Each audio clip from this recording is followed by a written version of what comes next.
Good afternoon at Hindi medium के student. आज हम हिंदी में पाठ 6 भक्ति के पद के आगे के पद पढ़ेंगे। इसके पहले हम सूरदास और तुलसीदास के पद पढ़ चुके हैं। अब हम पढ़ेंगे आज रैदास और मीराबाई के पद। रैदास जो थे वो एक ईश्वर भक्ति में लीन रहने वाले कवि थे, जिन्हें अपने परमात्मा और परम सत्य तत्व को ही सर्वोपरि उन्होंने जीवन भर माना और ये भक्ति के लिए वैराग्य को अनिवार्य मानते थे। रैदास अपने समय के प्रसिद्ध महात्मा थे।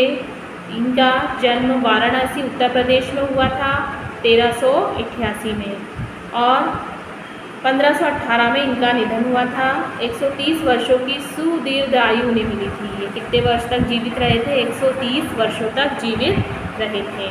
अब इनका पद हम पढ़ेंगे। अब कैसे छूटे नाम रट लागी, प्रभु जी तुम चंदन हम पानी, जाकी अंग अंग बास समानी, प्रभु जी तुम घन वन हम मोरा, जैसे चितवत चंद चकोरा, प्रभु जी तुम दीपक हम बाती, जाकी ज्योति बरे दिन राती, प्रभु जी तुम मोती हम धागा, जैसे सोनही मिलत सुहागा, प्रभु जी तुम स्वामी हम दासा, ऐसी भक्ति करे रैदासा। अब रैदासा कवि जो रैदास कवि है वो क्या कह रहे हैं कि उक्त जो पद है उसमें कवि ने ईश्वर से अपना तादात्म्यता संबंध स्थापित करते हुए कहा है कि हे प्रभु, मैं आपके नाम की रट लागी, नाम रट लागी मतलब मैं आपकी नाम की रट लगाए बैठा हूँ। बार बार मैं क्या कर रहा हूँ? आपका नाम स्मरण कर रहा हूँ, आपके नाम का जाप कर रहा हूँ और करता रहता हूँ। जाकी अंग अंग यानी आपका और मेरा, ईश्वर का और भक्त का, परमात्मा का और आत्मा का घनिष्ठ संबंध रहता है। चितवद चंद चकोरा, जिस प्रकार से आप उस चंदन के समान हैं जो सुगंधमय है। आप चंदन तुम पानी, प्रभु जी तुम चंदन हम पानी, मतलब आप किसके समान हैं? उस चंदन के समान हैं जो सुगंधमय है। मैं तो पानी के समान हूँ, आप चंदन के समान हैं और मैं पानी के समान हूँ। आपके बिना मुझ में कोई सुगंध नहीं है। तो यहाँ पर रैदास कवि क्या कह रहे हैं कि हे प्रभु, मैं तो आपके नाम की रट लगाए रहता हूँ। हर बार मैं आपके नाम का जाप करता रहता हूँ, स्मरण करता हूँ, बार बार आपका नाम लेता हूँ। आपका और मेरा, ईश्वर का और इस जो भक्त का है परमात्मा का और आत्मा का आपसे मेरा घनिष्ठ संबंध है। जिस प्रकार से आप क्या है? चंदन है और मैं क्या हूँ? पानी हूँ। चंदन यानी सुगंधमय है और आपकी सुगंध के बिना मैं कुछ भी नहीं, आपके बिना मुझ में कोई सुगंध नहीं। आगे की लाइन क्या है? प्रभु जी तुम घन वन हम मोरा। अब यहाँ पर आप इस संसार रूपी घने वन में मोर पक्षी के समान हैं और जैसे चितवत चंद चकोरा, जैसे और मैं किसके समान हूँ? चकोर पक्षी के समान हूँ जो हमेशा चंद्रमा की ओर निहारता रहता है। प्रभु जी तुम दीपक हम बाती, प्रभु जी हे प्रभु, हे ईश्वर, आप क्या हो? उस दीपक के समान हो जिसकी ज्योति दिन रात प्रज्वलित रहती है। मैं तो उस दीपक की बाती के समान हूँ जो हमेशा जलता रहता हूँ। जाकी ज्योति बरे दिन राती मतलब मैं क्या करता हूँ? दिन रात जलता रहता हूँ। मैं आपसे ही प्रकाश पाता हूँ और आप मोती हैं तो मैं उसमें पिरोया हुआ धागा हूँ। आप क्या है? मोती है और जो मोती में धागा पिरोया जाता है वो कौन है? मैं हूँ। ये कौन कह रहे हैं? रैदास कवि। यदि आप सोना है, सोनी मिलत सुहागा यानी आप सोना है तो मैं क्या हूँ? सुहागा हूँ। प्रभु जी तुम स्वामी हम दासा, प्रभु जी आप क्या हो? स्वामी हो और मैं आपका सेवक मात्र हूँ।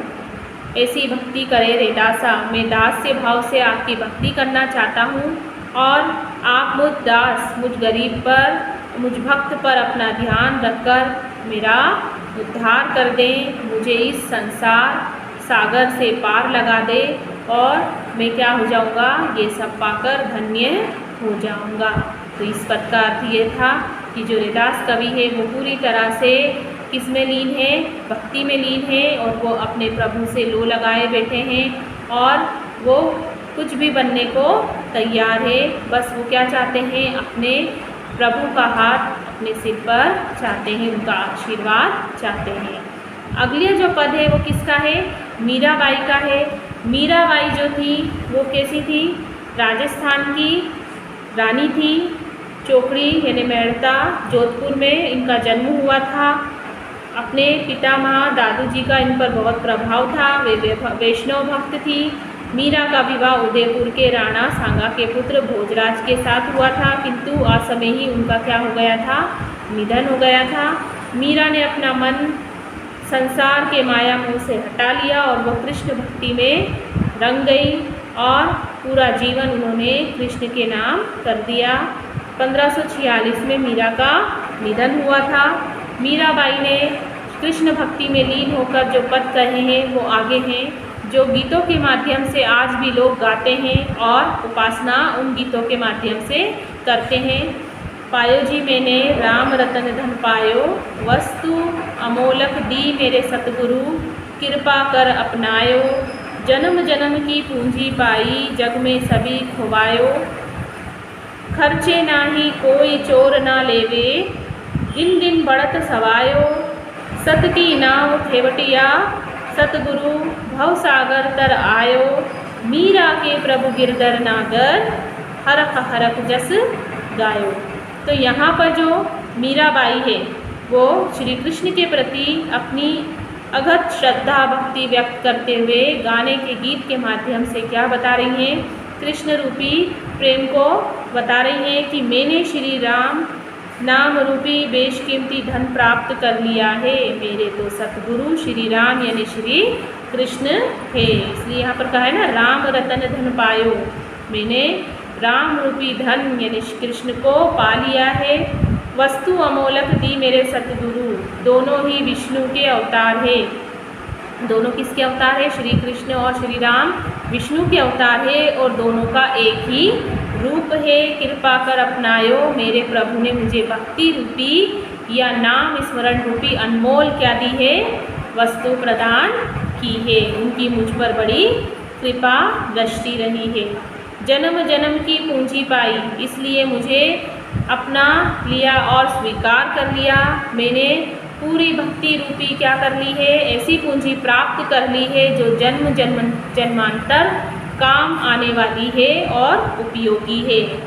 खर्चे नहीं कोई चोरी ना लेवे। अब यहाँ पर जन्म जन्म की पूंजी किसने पाली है, मीराबाई ने पाली है और इसे चोर भी चुरा नहीं सकता। इसमें प्रतिदिन उत्तरोत्तर वृद्धि होने वाली है। दिनों दिन ये क्या हो जाएगी, दिन दिन बढ़त सवायो, यानी दिन दिन तक ये हर दिन क्या होगी, बढ़ती जाएगी। जितनी मैं भक्ति करूँगी, जितनी मैं श्रद्धा रखूँगी, उतनी ये क्या होगी, बढ़ती जाएगी।